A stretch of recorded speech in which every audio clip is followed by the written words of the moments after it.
여러분들이 궁금해하고 있는 사항들, 그리고 강대상에서 말하지 않았을 때 여러분들이 좀 헷갈려하고 왜 그런지에 대해 궁금한 사항들이 이제 몇 가지가 우리가 신앙생활 하다 보면 있습니다. 그 가운데 하나가 지금 이 기간, 지금 우리가 보내고 있는 이 시간들을 보게 되면 많은 교회들이 또뭐 극동방송을 이렇게 듣는다거나 본다거나 아니면 기독교 방송을 이렇게 보다 보면은 사순절이라는 이야기를 참 많이 듣습니다. 여러분 들어보셨죠? 그죠? 근데 저는 이 강단에서나 다른 어떤 때에서도 사순절이라는 표현을 안 쓰고 있어요. 그래서 여러분 혹시나 궁금해하셨을 가능성이 좀 높지 않을까? 왜 목사님은 이 사순절이라는 얘기를 하지 않을까? 그런 고민도 아마 해봄직할 만합니다. 그 이유는 이렇습니다. 이게 사순절이라는 이 내용이 우리 이제 교단 안에서 84회 총회 때 1999년이어서 그때 84회 때 이 사순절을 지키는 게 맞는 것이냐 맞지 않는 것이냐 라는 것을 선배 목사님들이 총회에 모여서 이야기를 나누고 연구위원들이 위촉이 되어져서 이것이 성경에 근거한 것인지 아닌지 그것을 조사하고 연구해서 발표를 한 결과 이것을 사용하지 않기로, 교단 안에서 사용하지 않기로 결정을 하게 됩니다. 그래서 합동교단, 각 개교회가 또 합동교단이라고 해서 다 그 교단에서, 총회에서 결정된 사항을 따르거나 그러지는 않아요. 뭐 개교의 주의니까. 그런데도 많은 교회들이 합동측 교회에서는 사순절이라는 표현을 많이들 사용을 안 합니다. 또 이제 이 사순절이라는 표현을 사용을 많이 안 하는 이제 교회의 교단들의 모습을 보게 되면은 우리 합동교단뿐만 아니라 고신측 교단 그리고 합신측 교단이 대체적으로 사용을 하지 않고 이 사순절이라는 표현을 하는 이렇게 개신교 쪽에서 있는 교단들을 보게 되면 대한성공회 가 있고요. 그리고 루터교, 감리교, 그리고 대표적으로 장로교회에서는 가장 또 합동측하고 크다라고 말하고 있는 통합측 교단이 이 사순절이라는 표현을 쓰고 있습니다. 또 뿐만 아니라 한국 정교회에서 이것을 사용하고 있고 또 이 용어를 제일 먼저 사용해서 영향을 미쳤던 곳이 사실은 천주교회에서 이것을 기인합니다. 교회사를 살펴보게 되면은 우리가 공부를 좀 이제 하다 보면은 기독교가 공인된 연도가 313년이에요. 여러분 아실 거예요? 콘스탄틴 이제 황제가 기독교를 공인을 하게 되죠. 그때의 상황을 보게 되면은 이런 거였어요. 이게 역피라미드 거꾸로 세웠다라고 볼 수가 있는데 우리가 이제 평민부터 시작해서 귀족, 왕족까지 이르러서 이제 피라미드 형태로 보통 되어져 있어서 가장 뭐 왕족이나 귀족들은 수가 적고 평민들은 그 수가 제일 많은 어떤 그런 형태에 되어져 있는데 이것이 거꾸로 뒤집혀져서 대부분의 이때 당시 313년에 기독교 공인하기 직전까지 보게 되면은 제일 많은 이제 믿는 사람들이 제일 많은 평민부터 시작해서 왕족, 이제 귀족이 가장 적은 숫자로 맨 밑에 이게 되어져 있었고 그래서 뭐 이거는 공인을 뭐 안 하더라도 다른 사람들이 다 예수 그리스도를 믿고 교회를 다니고 뭐 이런 상황들이었기 때문에 그냥 뭐 다 믿으니까 그래 우리 기독교지 하고서 도장을 꽝 찍은 결과가 313년이었다는 거예요. 뭐 그 이후로 여러 가지 뭐 분쟁들이 있고 또 이야기 되어지는 것들이 많이 있는데 그 중에 이제 325년에 보면은 니케아라는 곳에서 종교회의가 열려지게 됩니다. 자, 그곳을 통해서 이 특별히 이 40이라는 숫자에 그 의미를 두면서 종교적인 어떤 행위를 이제 그때서야 비로소 만들어진 거예요. 그러니까 처음부터 이것이 이제 되어진 것이 아니라 이제 그때부터 시작이 됐었죠. 이때는 제가 왜 이 말씀을 드리느냐? 이미 313년에 공인이 된 이후로부터 기독교는 타락의 길로 걷기 시작을 하게 됩니다. 그래서 그것이 최고의 절정을 달했을 때가 1517년이에요. 우리가 이제 지난주 주중에 신앙 훈련, 신앙 견학을 통해서 순교자 기념관에 다녀왔는데, 순교자 기념관에 소개되어지고 있는 어떤 정보들을 이렇게 보게 되면은 보헤미안 지역에서 얀 후스라는 사람이 이 교회들이 얼마나 잘못되어지고 있는지에 대해서 신랄하게 비판을 가했어요. 성직 매매부터 시작해서 면죄부 판매, 그리고 이 교회가 온전하게 하나님의 말씀을 지키지 못하는 것들에 대해서 신랄하게 비판을 했다가 그것에서 종교 재판이 열리고 산채로 불에 태워지는 어떤 그런 일들이 있었죠. 그래서 제가 이제 설명을 해드렸어요. 이 야누스라는 사람이 이 체코 프라하 광장에서 죽으면서 비록 거위는 불타 죽게 되지만은 이 불타 죽은 이 거위는 후일에 백조가 돼서 다시 창공을 날 것이다. 이런 류의 이야기를 이제 하게 됩니다.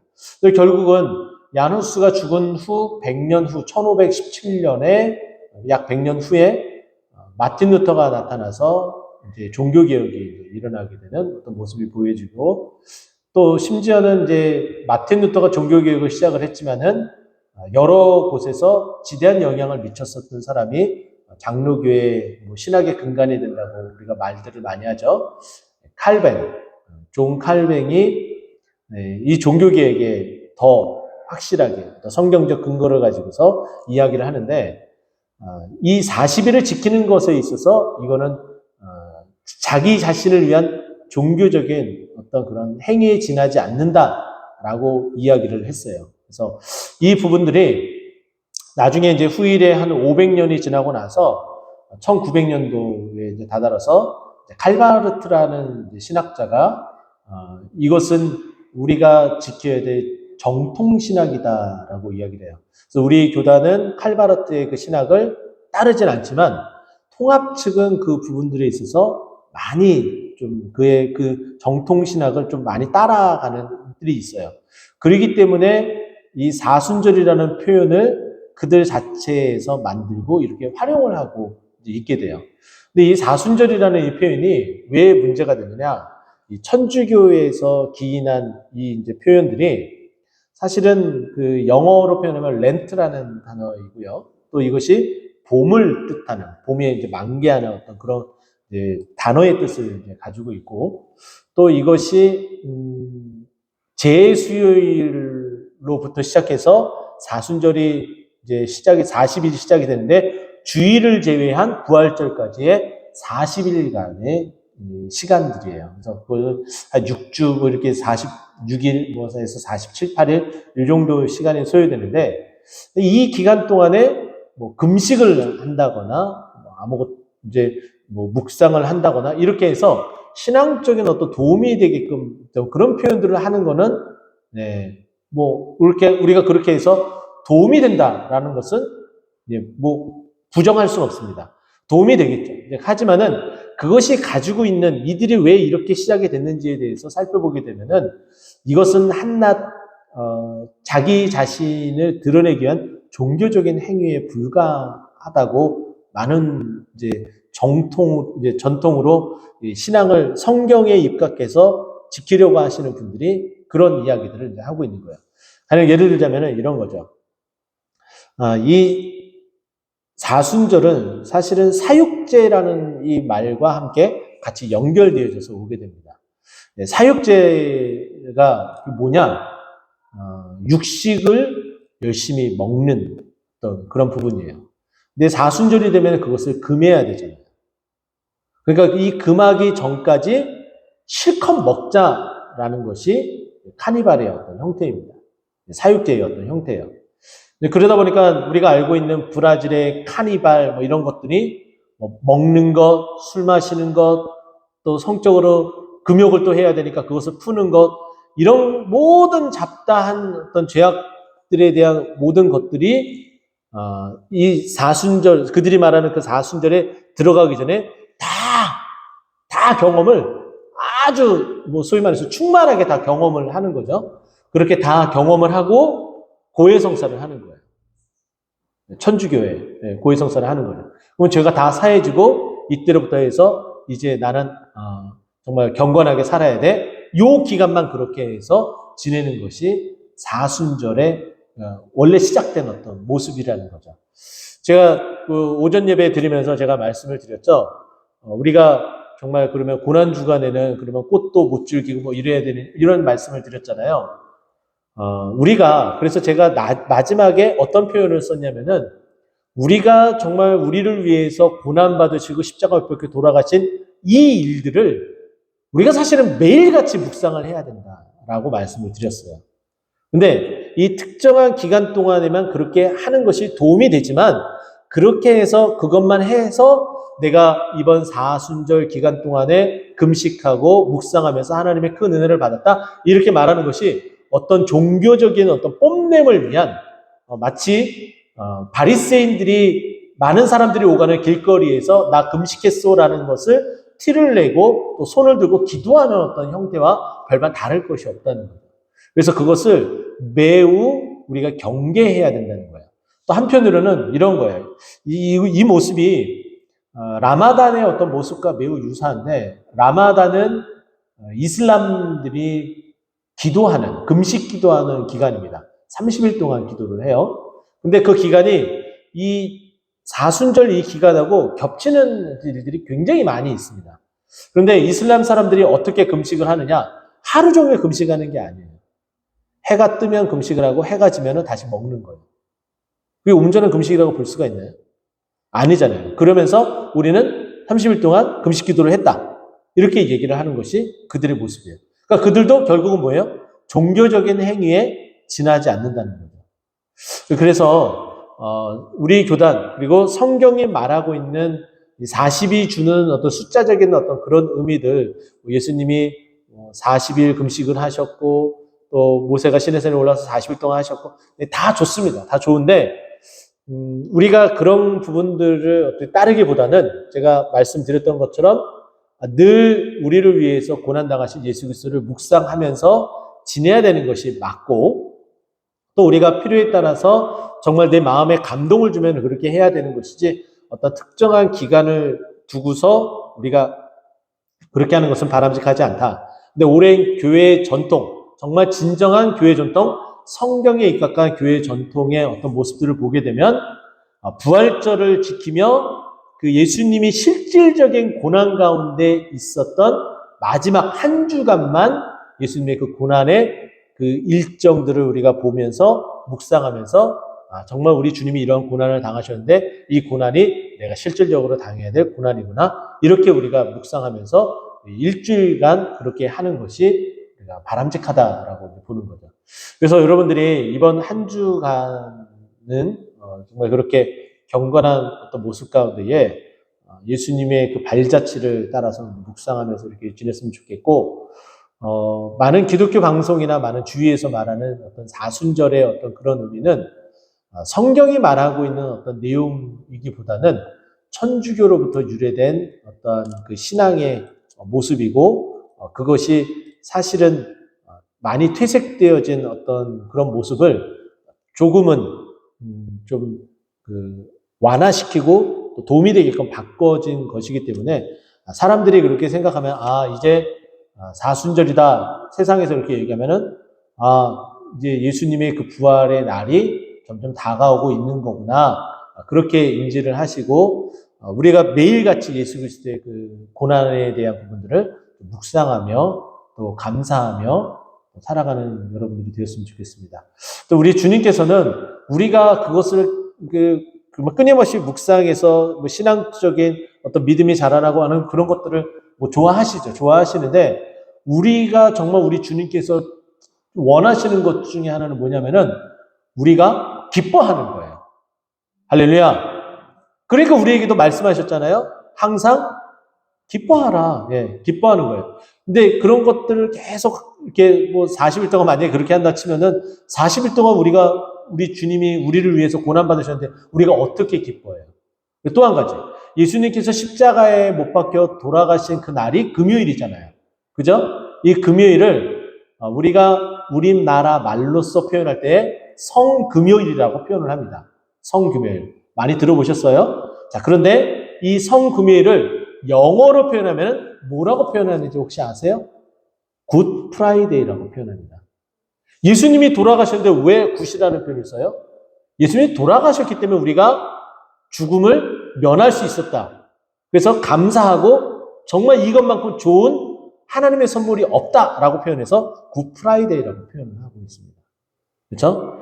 그래서 우리가 구원에 대한 그 기쁨과 감사를 해야 되는 건 늘상이고 우리가 받아야 될 고난을 주님이 받으신 것에 대해서 감사하고 기뻐해야 되지. 그것이 우리를 올감해서 고난에 동참한다 해서 아무것도 이제 즐거워하지 않고 우리가 정말 풀이 죽어서 이렇게 딱 있는 것은 주님이 원하시는 것이 아니다. 이렇게 아시고서 여러분들이 이번 고난 주간에 주님이 우리를 위해서 고난 받으시고 십자가에 못 박혀 돌아가신 그 부분들에 있어서 우리가 고난에 동참한다. 이것도 물론 좋은 방법이긴 하지만은 나를 위해서 내가 받을 고난을 대신 받아주신 주님 감사합니다가 오히려 더 넘쳐났으면 좋겠습니다.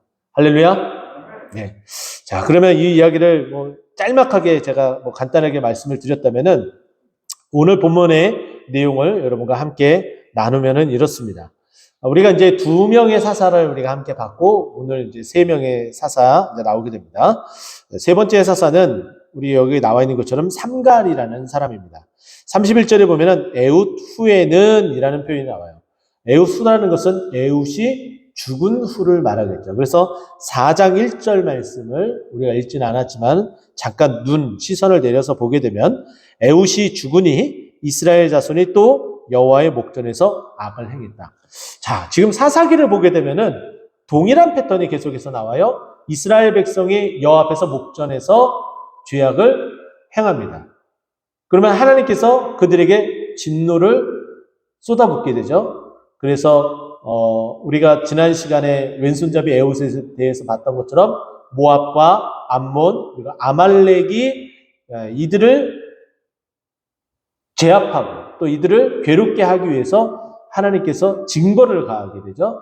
근데 그 징벌이 결국은 시간이 이제 지나 하나님께서 이들의 고통이 가중되었을 때에 하나님께 부르짖으니까 하나님이 사사를 보내시고 또 그 사사로 인하여서 평안케 되는 그런 역사가 있게 되었다라고 말씀을 드렸잖아요. 근데 에웃 같은 경우는 보세요. 40년이라는 시간 동안에 정말 그 평안한 시간들을 이제 보내고 나서 여기 보면은 3장 14절에 보면은 18년 동안 누구를 섬겨요? 모압왕 에글론을 섬겨요. 이 모압왕 에글론을 18년 동안 섬겼다는 것은 18년이라는 시간 동안에 옴짝달싹 하지 못하는 그런 상황 가운데 놓여졌다는 거예요. 그러면 1년, 2년 지나고 나서 좀 저항도 해보고 싶고 하지만은 그럴 기회조차 갖지 못한 상황이에요.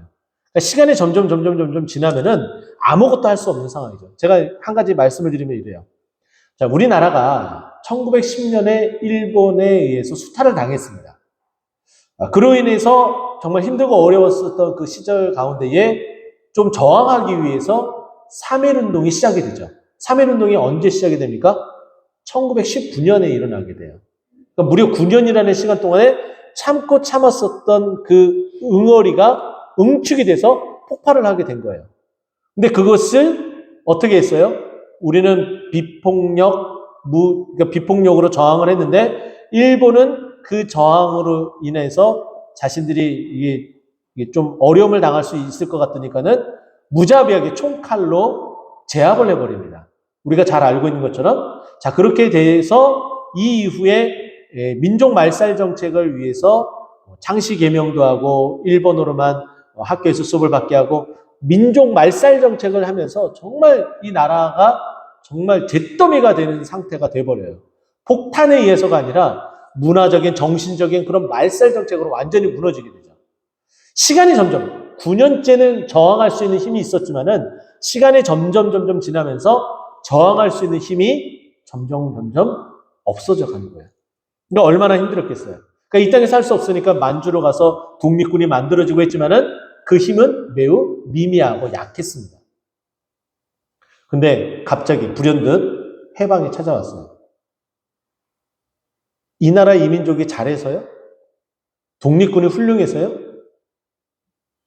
아니에요. 아무 조건이 우리나라에서는 없었어요. 외부로부터 전쟁이 일어나고 그 전쟁에 의해서 일본이 패망하게 되니까 자연스럽게 해방을 맞이하게 됐어요. 그게 우리나라의 광복이에요. 좀 안타깝고 좀 씁쓸하지만 마찬가지예요. 그런 시각으로 우리가 본다면은 18년이라는 시간 동안에 처음에는 저항했을지 모르지만은 시간이 점점 지나면서 그 저항의 그 기미가 점점 사라지는 거예요. 그러니까 너무 어떻게 할 수 없으니까는 할 수 있는 것 딱 한 가지 하나님 앞에 부르짖는 것밖에 없었다는 거예요. 그래서 부르짖어서 하나님께서 사사를 보내서 그 이후에 80년의 시간 동안에 하나님께서 평안케 하셨다. 우리가 그것을 지난 시간에 봤어요. 자, 그런데 그 80년이 평안한 시간이 다 지나고 이제 에훗이 죽었습니다. 4장 1절에 의하면. 그리고 나서 3장 31절로 돌아가니까 에훗 후에는 누가 나타나요? 삼갈이 나타나는데 왜 나타나는지 보면은 여호와의 목전에서 4장 1절 보면 여호와의 목전에서 악을 행했다. 그러면 이 악을 행하면 다시 하나님께서 이스라엘 백성에게 그 징계를 받을 수 있도록 하나님께서 또 보낼 거 아니에요. 그 7일을 당할 수 있도록 하나님께서 준비해서 보낼 거 아니에요. 근데 그들이 결국 누구였다는 거예요? 블레셋이었대요. 블레셋. 이 블레셋이 정말 이스라엘을 옥죄는 일에 사용되어진 거예요. 그러니까 같이 살면서 같은 생활 바운드리에 있으면서 정말 더 힘든 어려움이 찾아오게 됩니다. 한 가지 좀 특이한 것은 사사로 부르셨다라는 표현이 나오지 않고 또 이 삼갈이라는 이 사람은 어느 지파인지도 우리에게 소개가 되어지지 않아요. 그가 누구인지 우리가 알 수 있는 정보는 매우 극한되어져 있습니다. 또 아낫의 아들이라고 표현되어져 있기 때문에 이 아낫이라는 사람이 과연 어떤 인물인지에 대해서 베일에 쌓여져 있습니다. 한 가지 분명한 것은 이쪽 이제 근동 지역에서의 우상들이 여럿이 있었을 거 아니에요. 그죠? 근데 그 우상들 이름 가운데 하나가 아낫이었던 거예요. 그래서 아마도 이 우상에 빠져 있었던 집안 가운데에 정말 거기서 다시금 하나님 앞에 돌아온 사람 가운데 한 사람, 마치 아브라함 같이 그 신앙을 받고 돌아온 사람 가운데 한 사람이 이제 하나님 앞에 붙들림 받아서 쓰임을 받게 된 결과가 아닐까라고 추정하는 것이 보통의 모습입니다. 자, 그래서 이 삼갈이 어떠한 일을 하는 사람이었냐? 여기 보면은 소를 모는 막대기로 블레셋 사람을 치게 됩니다. 소를 모는 막대기. 자, 이때 당시에 소를 몬다. 그러면 소는 어디에 쓰여지는 동물인가요? 일반적으로 농사에 쓰여지는 동물이에요. 그럼 이 소가 바르게 가든지 아니면 약간 좀 틀어서 가야 되든지 그러면 그 소를 컨트롤할 수 있는 막대기가 있을 거 아니에요. 그 막대기를 말합니다. 그 말인즉슨 이 삼갈이라는 사람은 전통적인 군사훈련을 받은 그런 용맹스러운 용사가 아니라는 거예요. 아니라는 거예요. 그냥 농부일 뿐이라는 거죠. 이거 가지고 있는 사람은 이 막대기를 가지고 있는 사람은 그냥 농부일 뿐이라는 거예요. 근데 이 삼갈이 이 소를 모는 막대기가 있는데 이 막대기 특징이 있습니다. 이 막대기가 대략 이때 당시에 발견된 이 막대기 유물들을 보게 되면은 2m에서 2m 50 정도가 된다고 해요. 막대기가 굉장히 좀 길어요. 근데 이 긴 막대기 한쪽 끝에는 이렇게 이제 삽처럼 돼 있어서 땅을 이렇게 개간하고 갈굴 수 있도록 이렇게 되어져 있고 또 한쪽 끝은 아까 말씀드렸던 그 소가 제대로 갈 수 있도록 이렇게 방향이나 아니면은 뭐 이렇게 좀 일으켜 세우거나 할 때 우리가 그 말을 타면서 말 채찍을 치는 것처럼 채찍의 역할을 하는 그 막대기 끝에 조그만 이렇게 쇠붙이 같은 것들이 이렇게 달려져 있었다고 합니다. 그래서 그걸 통해서 이 소를 이렇게 툭 치면은 소가 아프니까는 반응하면서 왼쪽으로 가는지 오른쪽으로 가는지 방향을 설정하고 조금 더 빨리 밭을 갈군다거나 그런 일들을 할 거 아니에요. 그러니까 그런 막대기였다는 거예요. 근데 그런 막대기를 가지고 전쟁에서 싸운다? 당시에 블레셋은 철기 문화가 발달되어 있어서 소위 말해서 최첨단 무기를 가지고 싸우는 사람들이에요. 근데 그들과 싸우는데 그 막대기 하나 가지고 몇 명을 해치웠다는 거예요? 600명이라는. 있을 수 있는 일이에요? 만약에 용사라면 가능할지도 모르겠어요? 가능하지 않은 일이라는 거예요. 그런데 하나님이 그렇게 행하셨다는 거죠. 우리가 읽지는 않았지만 5장 6절을 한번 보세요. 이 스토리에 대해서 이게 거짓이 아니라 그냥 한 절로서 그냥 끝날 얘기가 아니라 정말 이것이 기록되어져서 이 시대의 사람들에게는 알려져 있는 내용들이다라는 것을 우리에게 힌트를 주고 있는 한 절이에요. 5장 6절 우리 함께 같이 읽어보도록 하겠습니다. 시작. 아낫의 아들 삼갈의 날에 또는 야엘의 날에는 대로가 비었고 길의 행인들은 오솔길로 다녔도다. 이게 드보라의 찬양인데 여기 보게 되면은 매우 독특한 표현들이 나와요. 아낫의 아들 삼갈의 날에라는 거예요. 그러니까 이 삼갈이 그 일들을 행하기 직전이라는 거죠. 그러니까 삼갈이 이 블레셋 사람을 치기 직전에 어떤 상황이었는지 우리에게 설명을 해주는 단어예요. 여기 보면은 대로가 비었다라고 표현을 하고 있어요. 그러니까 사람들이 마음 놓고 편안하게 살 수 있는 환경이었다? 환경이 아니었다? 환경이 아니었다는 거예요. 대로가 비었다는 것은 사람이 활기차게 움직이거나 그리고 소통하지 않았다. 심지어는 행인들은 큰 길로 다니지 않고 어디로 다닌 거예요?